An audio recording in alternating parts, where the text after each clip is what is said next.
Hey, good morning, good afternoon, good evening, wherever you are and whenever in the world you're watching this.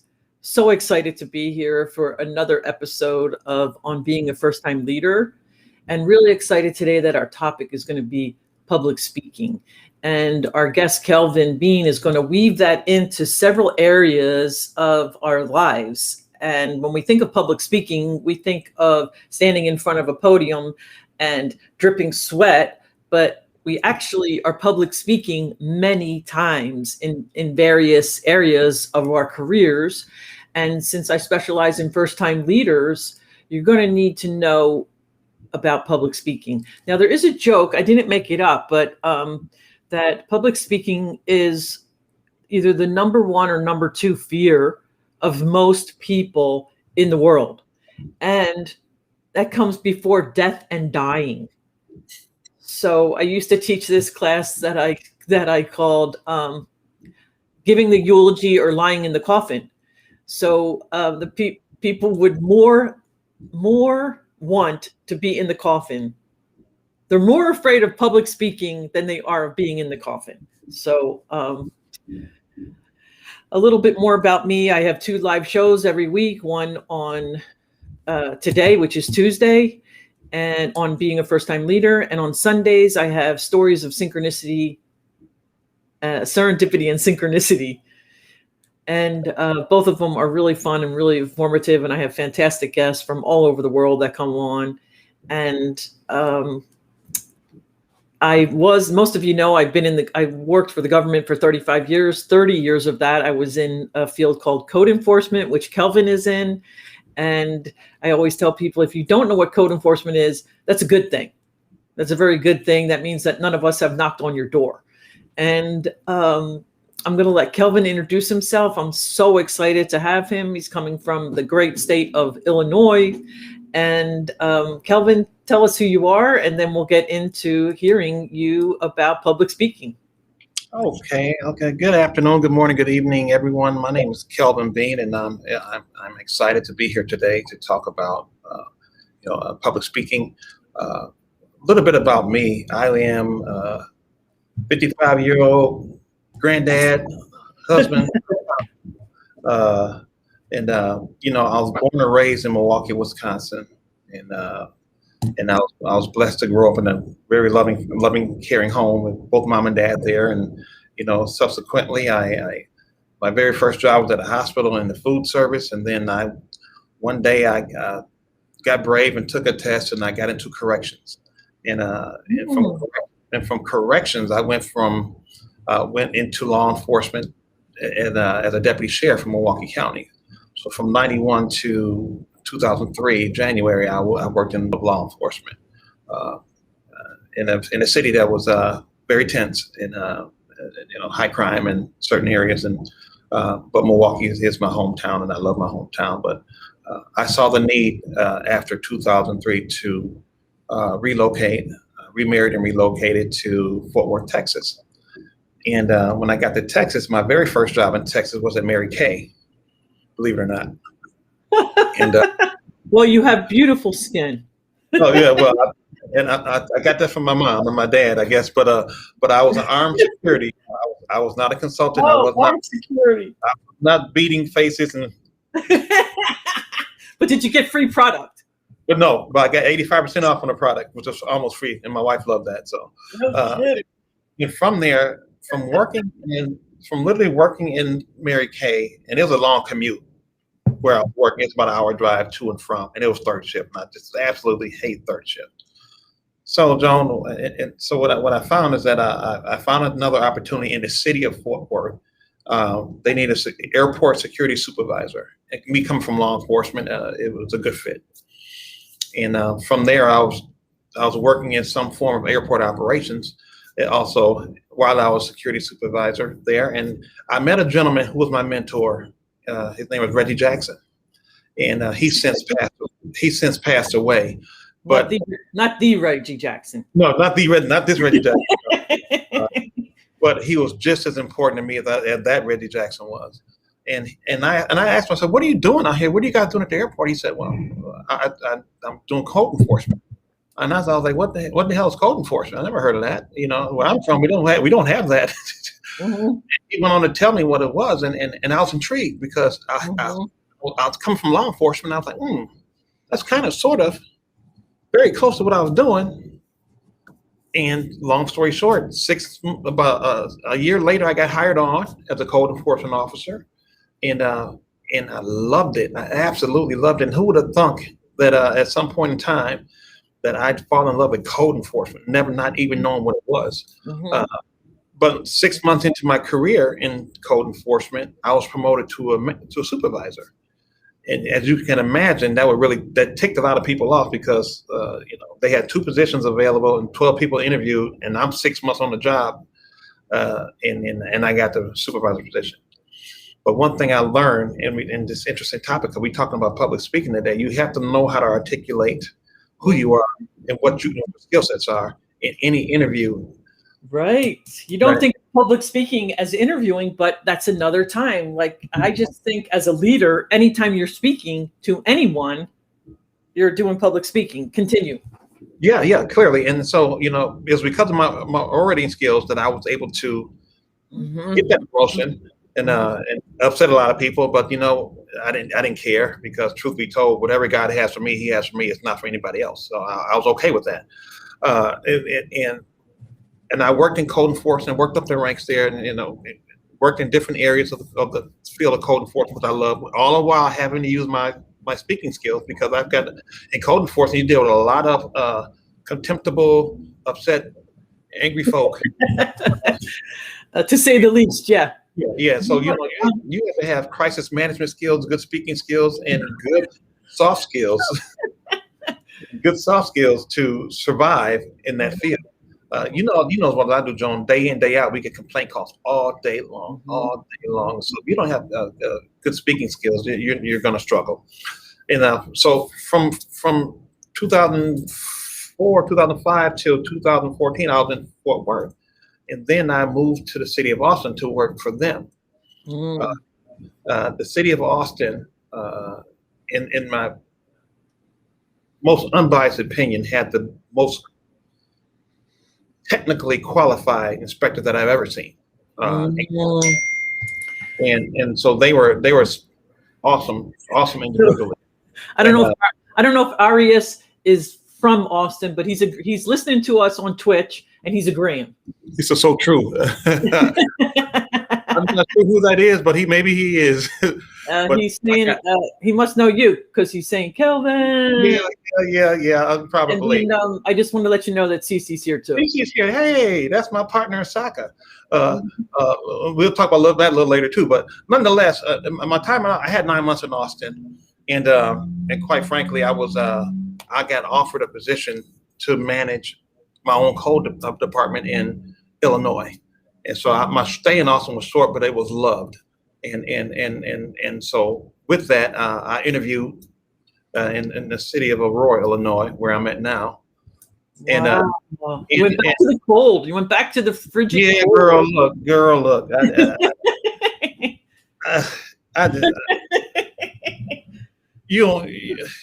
I'm from Philly. It's not Illinois, but it gets cold. There's no worse for me coming back here, and my blood was already thin from being in Texas all those years. But nonetheless, Josh is from Frisco, cool.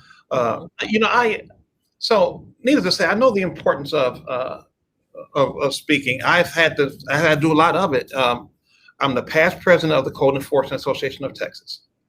I'm the past president of the American Association of Texas. I'm the American Association of Code Enforcement, ACE. I'm the current president of the Illinois Association of Code Enforcement.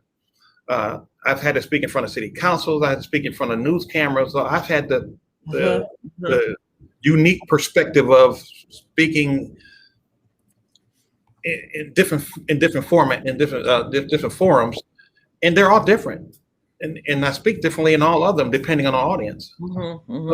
So today we get to discuss this a little bit today, John. But it is an important piece of leadership as you talk about leaders. It is an important piece of leadership that you learn how to effectively speak in front of a group. So with that, that's Kelvin. That's who I am. I'm transparent as I know, and that's who I am. I love what you're saying about code enforcement. And for those of you that don't know what code enforcement is, that are listening, it's a great, great, great profession. And oftentimes you do not need a college degree, and you eventually make pretty good money. And we deal with people, we enforce building, planning, zoning, land use codes, depending upon where you are. Each jurisdiction, they do different things.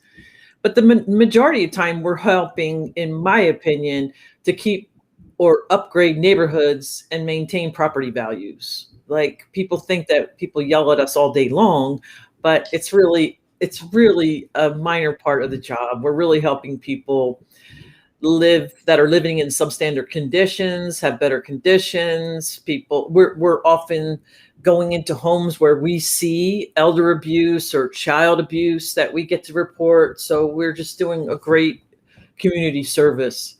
So, John, you know what I call code enforcement to the layperson?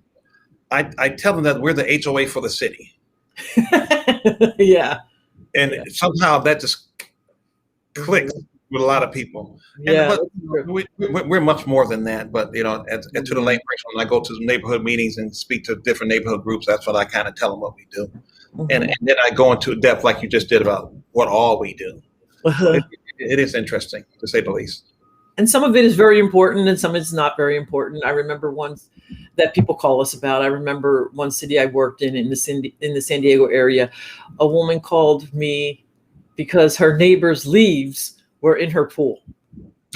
So we respond to very minor things and very critical things, like helping people not die during their sleep because of carbon dioxide, and on and on and on and on and on. So back to public speaking. What are some tips you want to give us today? I have written down a lot of things that you told me that I'm going to circle back to. Mm-hmm. And so tell us your view. For first-time leaders. For first-time leaders, the most important thing initially is that the content is accurate and relevant. Mm-hmm. Relevancy and accuracy is important when you're getting in front of folks and speak to a group about a certain issue.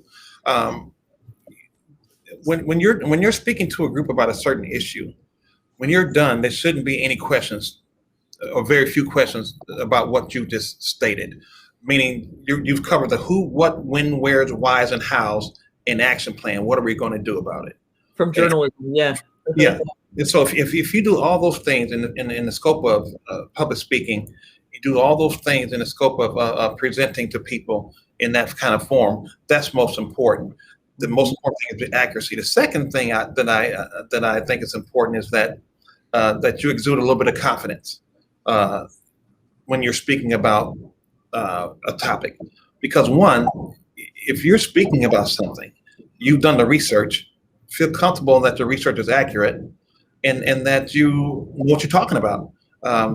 People can distinguish when somebody's BSing them or when they actually do know the content of what they're teaching. So that's why I love presenting and teaching at conferences, because you can't hide behind a podium and try to teach somebody something when you don't know the content. Mm-hmm. And so, preparation plays a key in all of that. Preparing yourself, getting in front of a mirror, having a loved one critique you, things. And I don't like being critiqued. Anybody who knows me, I don't like being critiqued, but because I'm my worst critic. I am a moderate, fair public speaker. And only because I don't have much interest in looking like the suit and tie professional. That's not who I am. So I'm my authentic self. So when I do have an opportunity to speak in front of folks, it's professional, and I'm going to look good, but I'm going to be Kelvin. And so I'm going to talk like Kelvin talks. I'm going to act like Kelvin acts. And that's really been the key to my success as a speaker, and even in presenting at conferences, because I'm the biggest nut I know, and I teach that way. And but it makes for engaging. One of my friends from a long time ago called it entertainment, and but it's a uniqueness that comes with public speaking, that everybody has their own model, their own way. And what you don't want to do is to emulate somebody else. Joan, you and I, we've been in the field a long time, and we can spot a phony. Mm-hmm. And so if you're up there trying to talk like you're a politician, or and they're not going to buy that. If you're up there talking slang and you look like you come from the burbs, it's not going to work. You really have to be authentic to who you are when it comes to speaking. Mm-hmm. Right. You get up and say, "Hey, bro," no, it's not going to work with blonde hair. Your hair down to here and you're blonde. Exactly. You can't do it. But there is a place and time, Joan, for every type of public speaking. If you're in front of city council, you're going to be more professional, more direct, and you're going to be mindful of the adjectives and adverbs that you use when you're talking in that context. I'm phenomenal at speaking to professional organizations or city council or in front of public. I'm doubly better when I'm in a situation when I have a level of comfort and I can just kind of speak freely and still deliver the message effectively. And public speaking is about delivering the message effectively and looking the part and doing the part while you're engaged in it. Mm-hmm. So I have a couple questions when you're ready for questions on what you've said so far. Go ahead. Doing public speaking, your intro, I'm going to get back to that later because there were so many fascinating parts of your story. I can hear people saying, but sometimes we don't have time to be accurate, and I don't have time to practice, and I don't have time to be confident because the boss is going, hey, the mayor's here, we need to give him an update. And you're like, whoa, I'm not ready. So, well, okay, and that's happened to me all the time. To me, all the time. Code enforcement. So in that case, in those situations, I find myself a very matter of fact speaker, and almost in a bullet point type description. Here's what we got.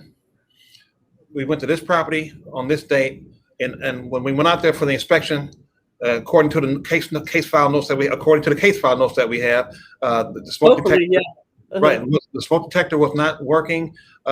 They were not, up to code. And you just go bang bang. It's very just bang bang bang bang bang. There's no style. There's no substance. It's all about the facts when it comes to when you're being pushed into a speaking moment. Just the facts, and I got used to that because getting in front of a news camera periodically, you just got to go with the facts. You can't elaborate. You can't think. You can't be using. Oh, I feel like this. Not about your feelings. It's about the facts in that situation. Or I disagree. Don't in front of. I mean, there are trainings specifically for when you get in front of the news camera that we all have done that. Or you're talking to a news reporter on the phone, and then you read what they wrote. And you're like. I'm like running into my boss's office going, I swear I didn't say that. I swear I didn't say that. Right. But when it's printed. And I try to tell people, and this is what I learned in some of the classes on dealing with the media. So I tell people with the same when they're meeting with their bosses. Before I forget, Kelvin, you wrote a message in the private chat that only I can see. So if you want to communicate with people, come over to the right. Oh, to the red. Do you see where there's a red? Yeah. It was red. It was red. So I didn't want to. I don't know. Mine's not red. So try it and see what happens. Okay. Let's see. Let me see. Okay. Now some weirdness is going on here. I know I can type there. Oh, Pete just came on. Yeah, it's okay. I'm okay. Okay. I tell people, especially in my coaching clients and in my training, that what are 3 things? You keep it simple and brief. Keep it simple and brief. Don't go off about, and there was overgrown bush. We're talking about the smoke detector. Just talk about the smoke detector.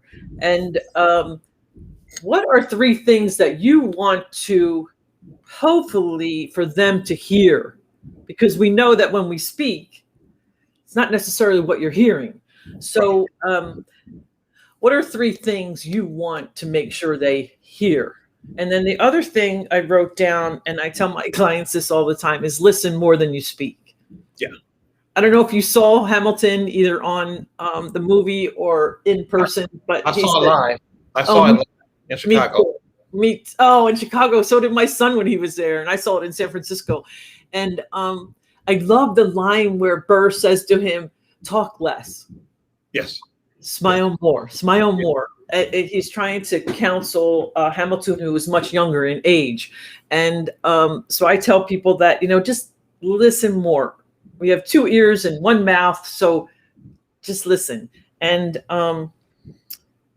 be brief. There's a book that's kind of really popular right now called Brief. To just be very concise. Don't go on and on and on. I don't know if you feel this way, but when I hear a speaker that just goes on and on and on, or I get on someone's property and they go on and on and on, I immediately know they're probably telling me a story. They're not telling the truth. Where most people, you go on their property, they go, "What do you need? The smoke detector? Okay, here it is. I replaced it. Have a great day." You're in and out. So be concise. You were so kind. Said you're telling a story. I call it a lie. It's a damn lie. Plain and simple. People lie? Oh yeah, it's a lie. That's not a story. A story is something you tell your grandkids. That's a lie. I trained a woman who was like the admin person, and she became the code enforcement officer and under me, and I trained her. We took her out in the field, and she starts like having this like argument with the guy. I pull her aside. I go, "What are you doing?" She goes, "Well, he's lying." I'm like, yeah. Every day in our business, people are gonna lie to you. Every day you come to work. But if we pull it back to public speaking, it's true. They might not be lying to you. You're going to be in front of someone, even in front of counsel or in front of a training, and someone says something to you and it's not true. You have to be able to regroup and continue. Yeah, and that's another class altogether. That's another whole webinar into that. Which I'm glad to have you back on anytime. Yeah, but and Cece's so funny. She said, "I'm like Joan." She calls it a story as well. What I kind of found out. You asked about 3 things that I want people to see when I'm presenting, when I'm talking. Right? Is that what you asked me previously? Well, that's what I tell the people that I'm working on when they're so nervous about making a presentation or coming into a meeting. I go, just narrow it down. Yeah. So then when people try to take you here and here and here, that's what they tell you when you're talking to a news reporter. They go, "That may be right, and we saved 20 lives by removing da da da da da." It's coming from testifying in court, and things like that, and in code enforcement. You get basic answers. Yes, you keep it simple. You get basic answers. If nothing else, you need to be, like I said, you need to be accurate. You need to be truthful, right? If you don't know, you don't know. If you do know and can't possibly divulge what you know, you get into other means and say, "Hey, I said you're going to have to get a FOIA for that, Freedom of Information Act, to get to obtain that information, and show them that I'm qualified to do what I'm doing.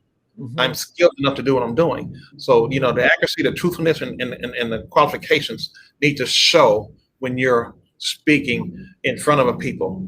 No one likes to talk to. How would you like to have and I use this in my trainings. You get eye surgery, but you your doctor, you don't feel real comfortable that the doctor's really good.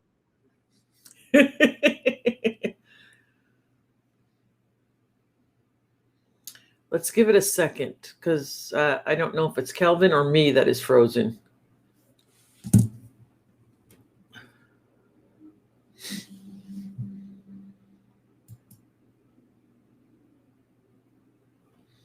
Okay, it looks like Kelvin left, and he's going to probably sign back in. So here you go. You know, this is a great lesson for public speaking, right? Because this happens. Yeah. You have technical difficulties, and you have to just go with the flow. Keep going. Keep going.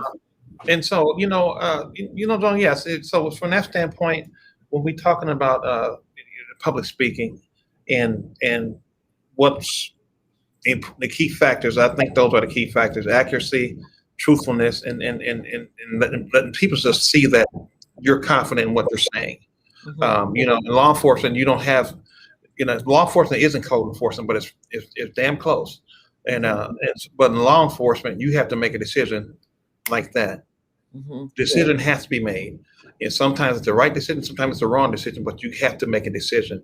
Code enforcement, we don't have to make a decision. So, and when it's all said and done, they mirror in many ways when it comes to communicating and especially being a first-time leader, having that responsibility to lead the charge, right, for whoever you're speaking for. And that's a responsibility you cannot take lightly. Mm-hmm, mm-hmm. Oh my gosh, yeah. And speaking of that, I always tell people that in code enforcement, different than law enforcement, it probably can wait an hour or two. It probably can wait till tomorrow. I used to say there's no emergencies. It's going to be there. It's going to be there tomorrow, the day after. It's a car on the front lawn. Yeah. But what did I write down just now when you were saying, when you referred to being in court, because a lot of us have testified in court, and most code enforcement officers never testify in court. It's like a police officer could go his whole career with never shooting his gun. So you're not always going to get in court. But the things I like to take out of court when I deal with public speaking is asked and answered. Yeah, that's it. So you keep asking me, you're asking me the same question. I'm not going to say asked and answered, but I'm going to say, okay, we've covered that, or I'm going to say it in a nice way. And the other thing from court that I think is really beneficial for public speakers, in court they say, is there a question pending? So if someone's just, blah, blah, blah at you, but they're not asking you anything, I just kind of go, okay. Or did you have a specific question? Even more so, Joan, and from my experience of speaking in public forums where you got fire and police there and code, and sometimes we have a public forum and we talk about different things. Sure. So when you're in those forums, that is court. That's you are responding like you're totally. You are responding like you're in court, mm-hmm. and you answer like you're in court. Mm-hmm. Well, I've got tall grass and weeds all over my neighborhood, and you guys cited me, and I'm the only one you cited. Mm-hmm. And I said, well, inherently, ma'am, you're probably not the only one we cited. I said, if we cited you, I can rest assured that we cited all of your neighbors. I said, if you want to discuss that, you can call me at this number and we can follow up with this discussion. Mm-hmm. Then I get that smile. That smile. Mm-hmm. Short and sweet. Keep it short and sweet. Yeah. And and that's an important piece because, the human nature wants us to engage. When people try to engage us, human nature wants us to engage back. And public speakers don't engage; they deliver. Mm-hmm. That's great. They deliver the message. They don't engage with combatants in a public forum. If you're engaging with a combatant in a public forum, you're losing. And so that's not okay. No. And it's not going to be okay when you get back to the office, because you're going to get in trouble. Yeah, talk to you've displayed unprofessionalism. You've shown them that you've allowed somebody to get on your skin in the public forum. So those 50, 60 people that may be there now, they see you in a different light. as opposed to someone who just answered the questions and and held their ground. Public speaking in many terms, and especially in those forums, are just basically answering questions and holding your ground, and not being pulled into the fracas that can come with those in those forums. Yeah, and that brings to mind that we had, I worked for the city of Encinitas for about 12 years. And for those of you that don't know where Encinitas is, it's in northern San Diego, and it's on the ocean. It's on the beach. It's a very affluent area. And in this, so there's the ocean, and then one set of houses, the street, and another set of houses. So on the oceanfront property, street, they didn't have ocean front, but on the other side, this guy opened up a residential rehab. Well, it wasn't a rehab, right? It was just people living. In order to live there, you had to be sober. A transitional living place. And so we had, as you can imagine, all the neighbors, right? And so then when in doubt, when you're a public speaker, when in doubt, go back to the facts. Yeah. Yep. And we tried to explain to them, there's no medication being delivered. There's no meetings. It's like if quilters wanted to live together. It's like if people from a certain religion, in order to live here, we're all a certain religion, or we all are vegetarians. There is no difference. And we had meeting after meeting going, this is the code. This is what the state can do. This is what we can do. Yeah. There is no violation. But it was like, what do you call when in the olden days where they would bring like their pitchforks and fire and stuff? Yeah. It reminds me of the old black and white Frankenstein movie when they trying to catch Frankenstein. Yeah. What's interesting, Joan, about that is that I shared the same experience when I was in Fort Worth. We did an RV ordinance.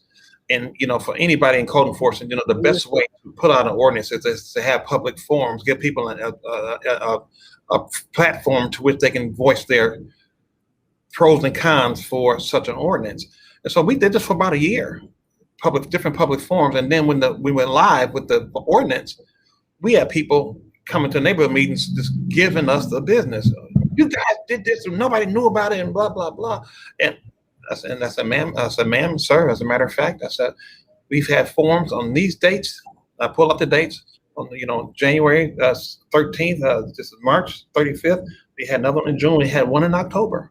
And remember this year, we've had 4 different forums that was on social media. They were on our billboards, and they were on our website. I said, there's not much more we can do to get the word out. I said, and unfortunately, you have an RV that's too big to be placed in the driveway, it hangs over. So you're going to have to relocate it. But it took the facts. And I just kept it right there. I didn't say it in a snide way. I didn't say it in a manner that was, I got you. Like some people right. like just or sometimes, we're human.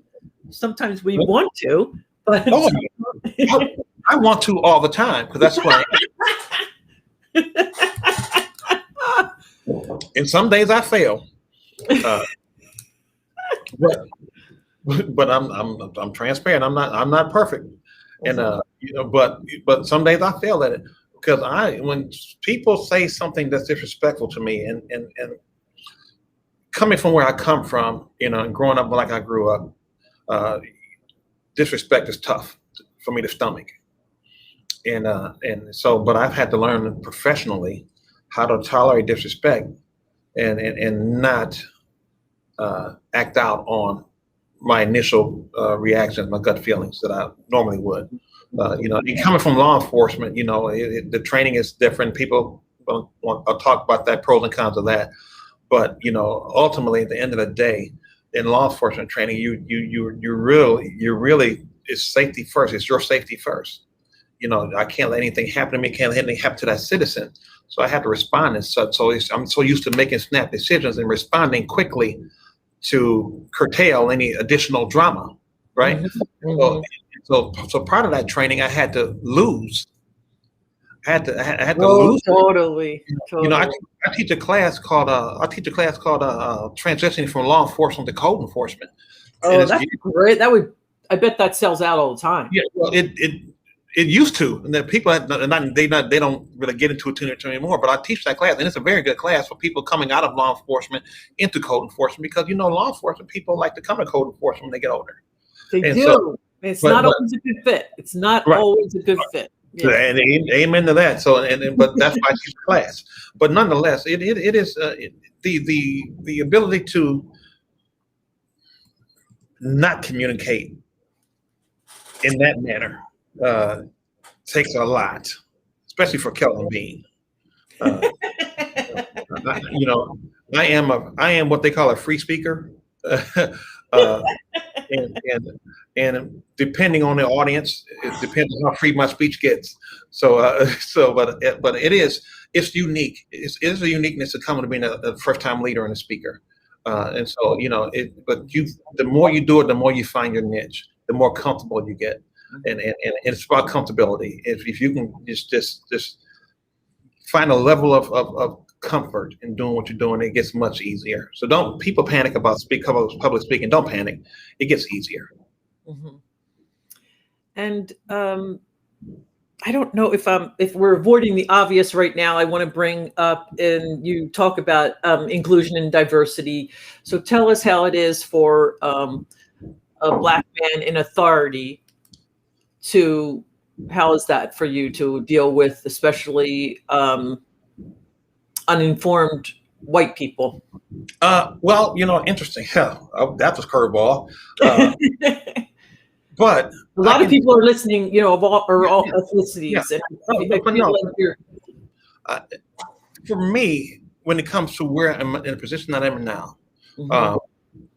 I haven't had that many issues with me being a Black man giving people information that they need to get, because I'm professional in my approach, and have I run across people who did not want to hear from me because I'm a Black man? Yes, I have.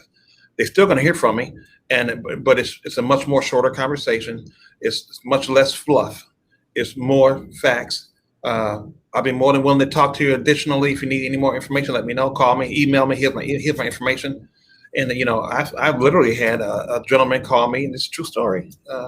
In Fort Worth, and I had a resident say, "I don't want her kind of people in front of my house." Well, I had a Black female officer on the street typing in some information on the computer, and as he's speaking to me on the phone, and I looked at the GPS and I saw that who it was. Technology. Yeah, and so he's talking to me like, I don't want her kind in front of my house. I said, well, he told me, you need to come out here right now. I love this. I said, I would love to. Uh-huh. I would love to come out and see you. Mm-hmm. I'm on my way, sir. I'll be right there. I'm about 10 minutes away. I'll be right there. And she pulled off, and I pulled up. He said, "How can I help you?" I said, I'm Kelvin Beene. I'm the supervisor. You caught me because my officers are sitting out in front of your house, and you didn't want her kind sitting out in front of your house. I just wanted to talk to you about her kind. Uh-huh, uh-huh. He takes the door and oh, man. But, let's just be totally honest. I have hopes and aspirations for America being the America that I want it to be. We still have a ways to go. Mm-hmm. But for me, culturally, I went to private school. So I was one of a few Black kids in private school. So I am as eclectic as it comes when it comes to dealing with races and different people. Mm-hmm. And so, I'm comfortable in any scenario. I'm probably more comfortable dealing with white America because I grew up in white America and in schools and things like that equally as I am with Black America. Mm-hmm. So I'm a unicorn when it comes to that. But are there issues? Yes, there's issues. There are people who think less of me because of who I am, and that's fine. But I also have people in my world who happen to be white, and they love me, and I love them. Mm-hmm. And so the love is real. It doesn't matter. One thing I do tell people when I do run across, they ask me, "How do you deal with that? How do you deal with that?" I said, "Well, here's the deal." I said, "What you have to understand is that I understand when people say that they don't see race. I don't see color, but you need to see color because it does matter. in high school, you know, I got asked to dinner to a girl I was dating who happened to be white, and she didn't tell him I was black, and that was interesting. When the Italian dad comes in the house,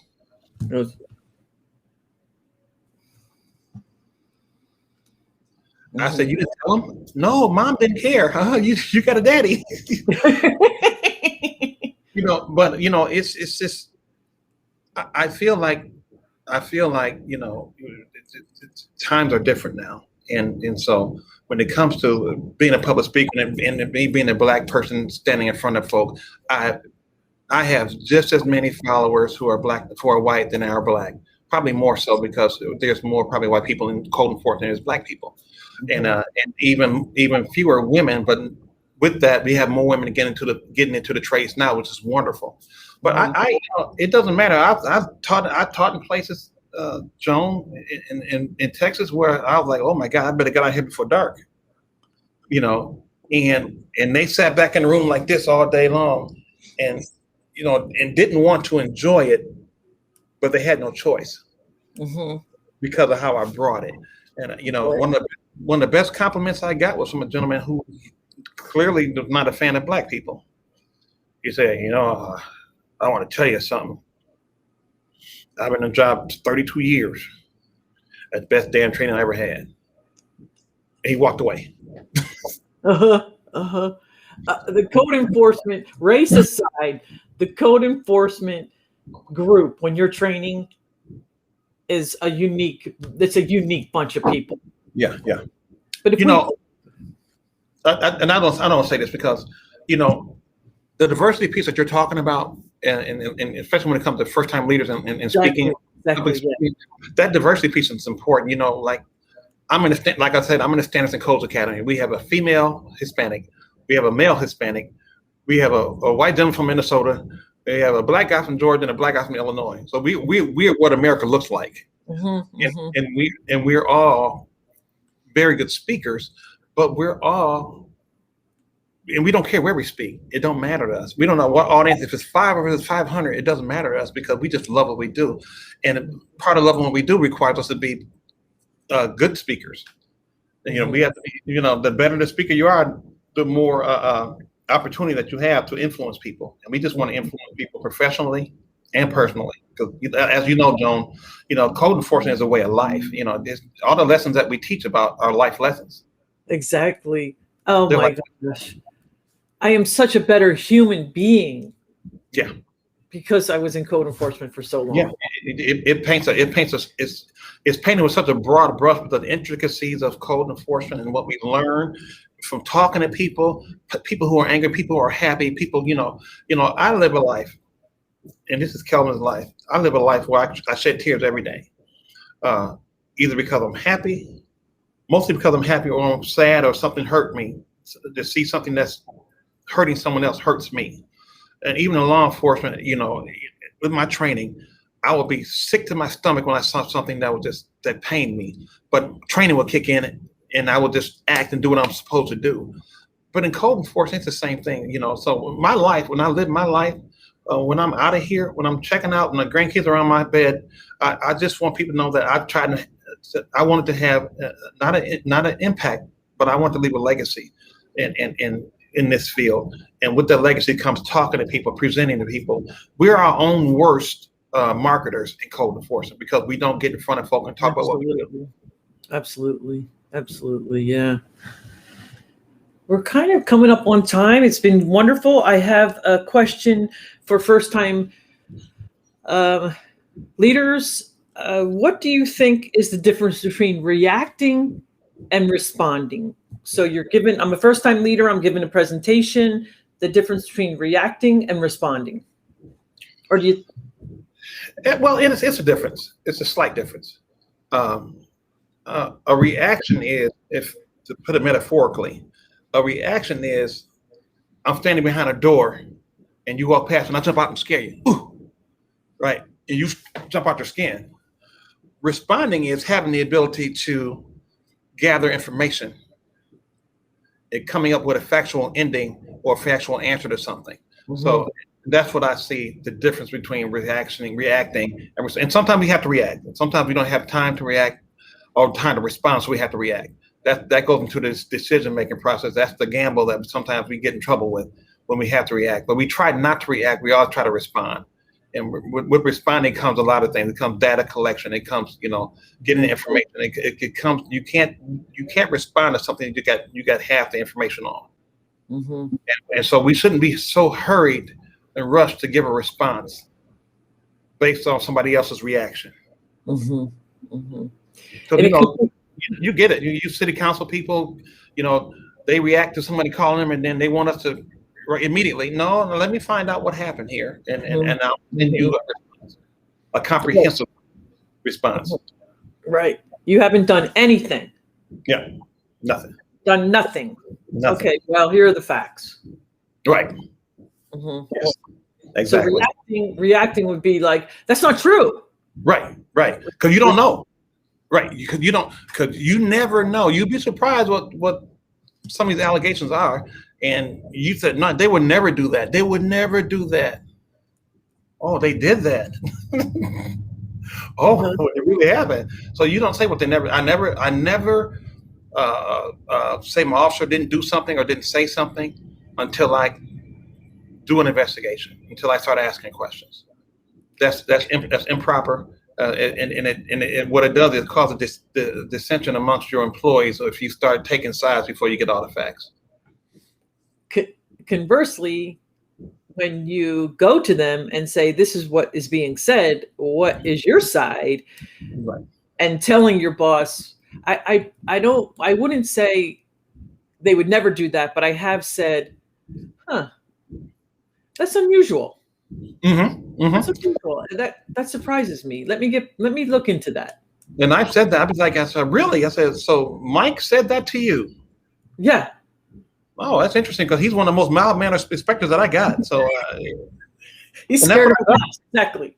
That's what I tell him. I said that's a surprise to me. But we will have a conversation about what you said, what you claim you said.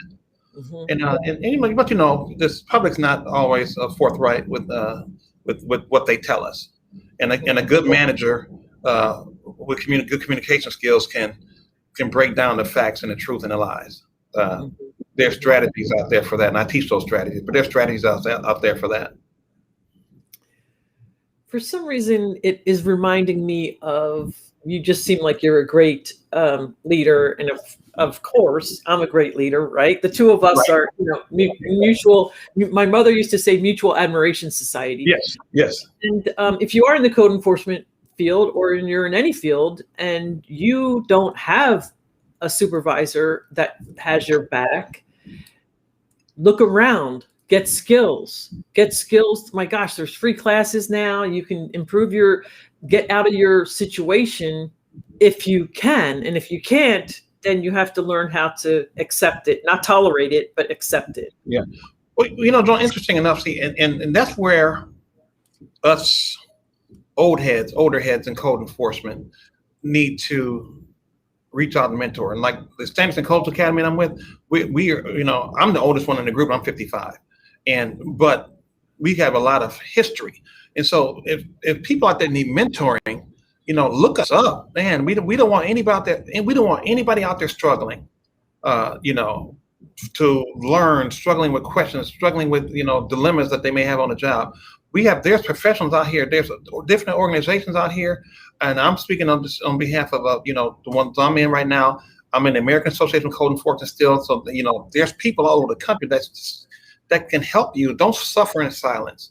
And that's a message to everybody out there who may not have the support that they need. And there's a lot of them out there that don't have the support that they need.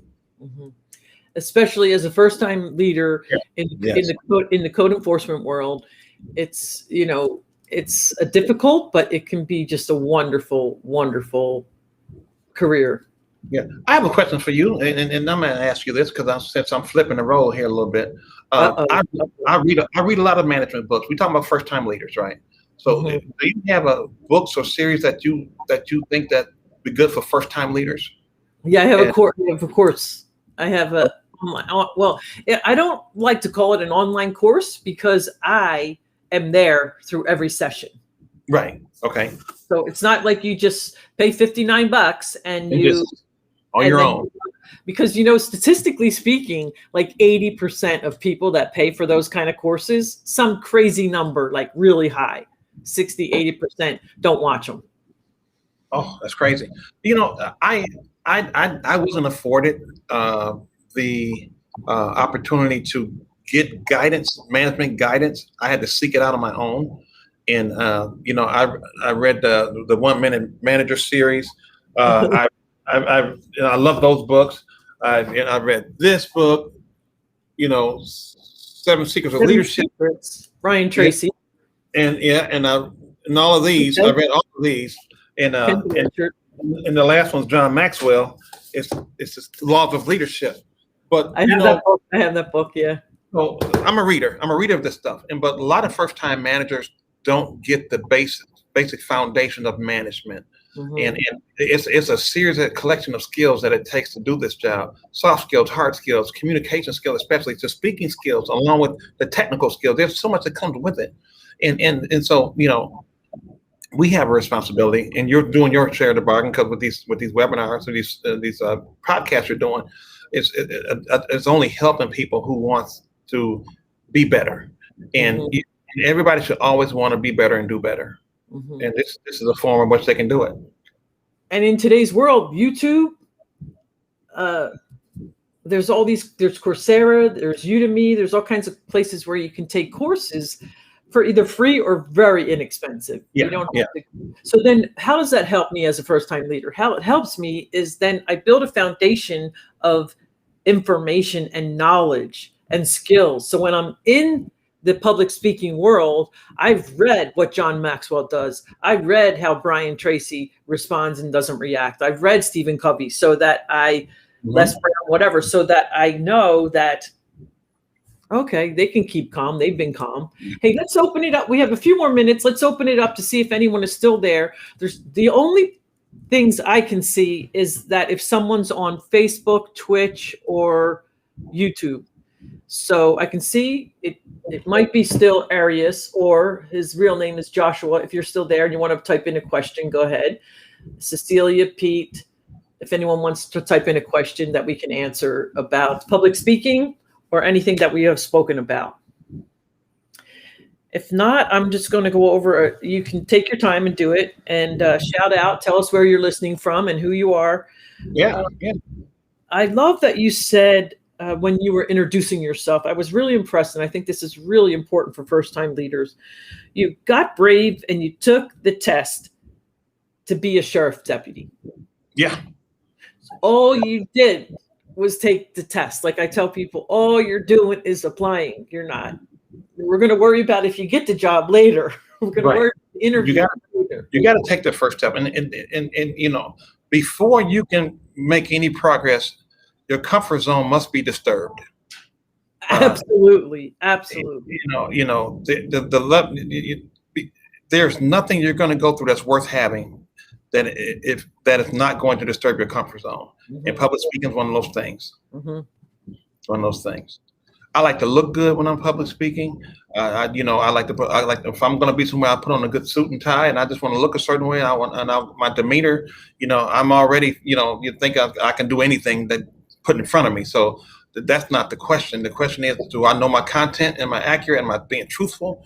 And can I paint the picture for the people who got a doctorate degree or somebody who dropped out of high school? I just want to be able to paint that picture. Exactly. And I love, okay, dress for success. It's not everything, but it's important. Mm-hmm. So I look good. When I used to play basketball into college, and we used to say, if you look good, you play good. We used to all fold our socks a certain way and things like that. So you look good, you play. So at least it's one less thing I have to worry about. John, I think I'm the sexy grandpa dude. So I like to look good. I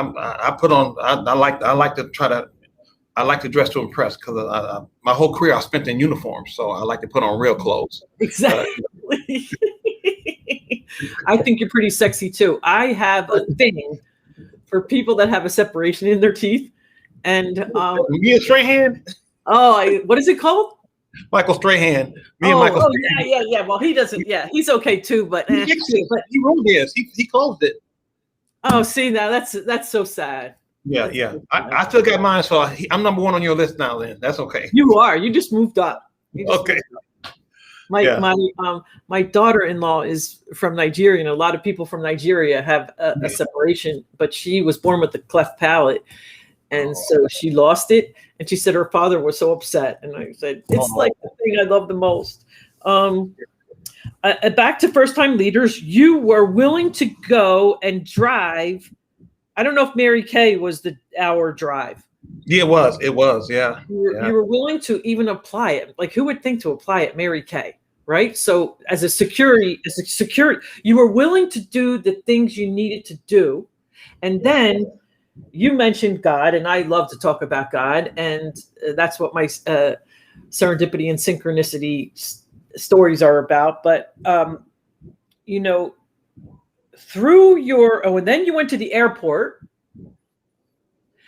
and somehow God puts this person in front of you that says, have you ever heard about code enforcement? This gentleman that he put in front of me, he's probably trained 3/4 of all the officers that are in Texas at one point or another. And he saw something in me that I knew was in me, but he saw something extra in me. Mm-hmm.